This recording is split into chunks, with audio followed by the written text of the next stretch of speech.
A very Merry Christmas to everybody who celebrates this classic holiday at the end of the year. It's not just nearly the end of the year, it is coming up to the end of the decade. And I was wondering, what has been the best fight of this 10-year period, 2010 to 2019? Looking at the awards that Ring Magazine has given the fight, it did strike me that the noughties are really hard to beat when it comes to absolutely fantastic fights. You had at the beginning of the decade Barrera against Morales, possibly the best 12-round fight I have ever seen. Of course, they had a really good trilogy. You had the Mickey Ward Arturo Gatti trilogy, also in the noughties. You also had the quadrilogy between Israel Vasquez and Rafael Marquez. And we also had, lest we forget, that amazing fight in 2005 between Jose Luis Castillo and Diego Corrales. So in terms of just pulsating, thrilling action, the noughties, you're spoilt for choice in terms of great fights. And I'd have to say, as a 10-year period, that was more thrilling than what has occurred between 2010 and 2019. But nonetheless, in every year of boxing, you're going to get at least a handful of pretty good fights. You might even get one or two great ones. So it stands to reason that in any 10-year period, you are going to get some very good fights to choose from. In terms of just pulsating, if I'm to use the cliche, Rocky-esque action, the fight between Timothy Bradley and Ruslan Provodnikov back in 2013 was sensational, just in terms of disregard for defense and really slugging away. That was an amazing fight. The pick that Boxing News, a British boxing publication, picked as the number one, I initially found hard to argue against.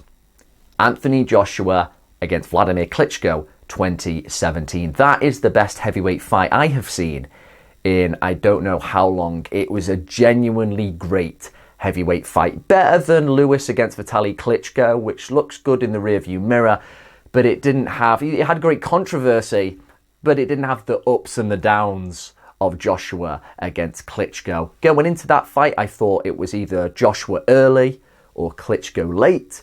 They actually flipped it around. It was Joshua late after a really fantastic fight that any casual, I think, would happily rewatch. As good as that fight was, though, there's something to consider, and that is historical context. You always have to consider how old were the opponents, what was going on, was he beating the man? And you can't get away from the fact that as good as a heavyweight fight, as a spectacle as Joshua Klitschko was, Vladimir Klitschko was no longer the man. He was 41 years of age, and regardless, again, of how good he looked, he'd also been out of the ring for about, 18 months or more? Over a year. And you do have to factor that in. Had Joshua been the man to unseat Klitschko, things were a little bit different. But again, amazing numbers, an amazing fight, great spectacle. But historical context and significance, it's not actually that significant a fight.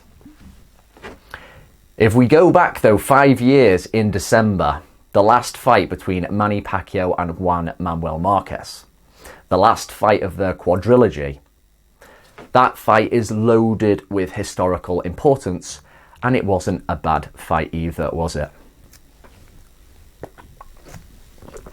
What makes that fourth fight so special, though, is that we had pretty much every other variant of fight. The first fight, Marquez was down 3 times. It was thrilling. It looked like Pacquiao, after dispatching Barrera, was just going to go on his own warpath and take everyone out. And then from the third round onwards, Marquez's countering style started to just show how much of a poison it was to Pacquiao, and he fought a hell of a fight, and you could say was maybe unlucky to get a draw. The second fight was very good, competitive. I thought Pacquiao deserved to win. And then the third fight was a little bit of a disappointment, at a time when Pacquiao was considered unbelievable and on his amazing string of success after the second Marquez fight. So in the fourth fight, there was this expectancy. between two guys who knew each other so well to just really get stuck in. And it turned out to be an absolute shootout for two guys who were already veterans. The fight in the fourth time, it just had a like, what the hell, let's absolutely go for it vibe. And that is exactly what they did. Marquez looking a lot bigger in that fourth fight. He puts Pacquiao down for the first time in all of their fights. That right there was a massive milestone. That was something we hadn't seen before. And that laid the foundation for a truly exciting fight. Pacquiao scores a flash knockdown. But then more importantly, he actually really hurts Marquez later. I think was it in the fourth or fifth round with a right hook to the chin. His legs start acting like a robot that's been short-circuited. He starts backing up.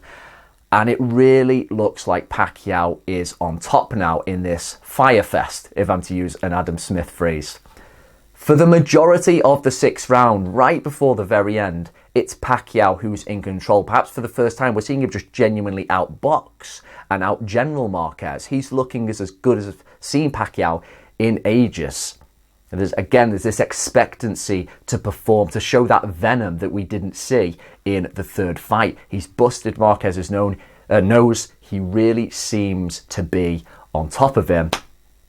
And then, pretty much as the bells hit to end the sixth, bang!